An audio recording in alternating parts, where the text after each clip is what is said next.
for 2020. Do you accept that something has to change after 2020? Oh, look, it may do, but it'll be subject to further analysis. Do you accept that there needs to be movement after that age, after that date, like the Retirement Commission does? May do, yes. What does that mean? You accept? Or?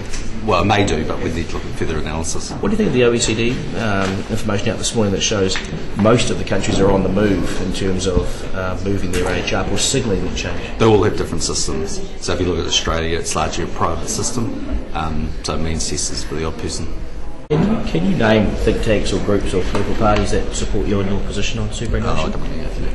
What about, I noticed ACT came out yesterday and they want superannuation to be addressed. John Banks says it's going to be a central issue in the 2014 campaign. Sure. How do you respond to that? He thinks your 2020 argument doesn't stack up. There'll be lots of political parties going to the election campaign with their policies. National will be going in with theirs, and it's for each individual party to take to the electorate the policies that they believe in. Prime Minister, do you think that the retirement age for Māori should be lowered given their lower life expectancy? No.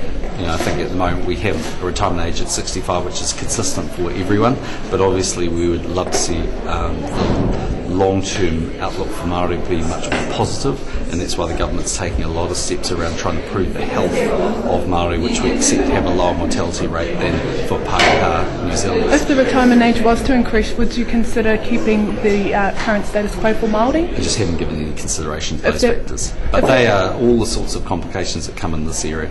If this was an issue that the Māori Party were pushing at the next elections, would that be a deal breaker for you in terms of an alignment? Well, we're a long way away from the election yet. Peter Dunn's interesting, isn't it, that flexibility idea? Do you want that seriously looked at, the flexibility? Well, we've supported that. It's part of our confidence and supply agreement.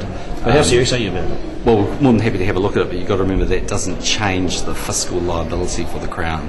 It may allow people to retire earlier or later, taking more when they retire later or earlier, but that doesn't solve the problem that people might raise about the cost. The cost in superannuation is the same as the cost in healthcare and many other things when demographic ageing takes place. Nor does necessarily a random change to one age. Why are you resistant to a cross-party discussion about this? Well, we've made our position clear. We've campaigned on it, and that's it. You feel a bit isolated, Don? Not in the slightest. Are you worried that this is... So just back to that question then, I asked you who supports you on it, that's all. Yeah, well, the National Party caucus. Are you worried that this is an issue that's just not going to go away for the rest of this term? No, I think it's healthy there'll be a debate. There'll be a long-term debate.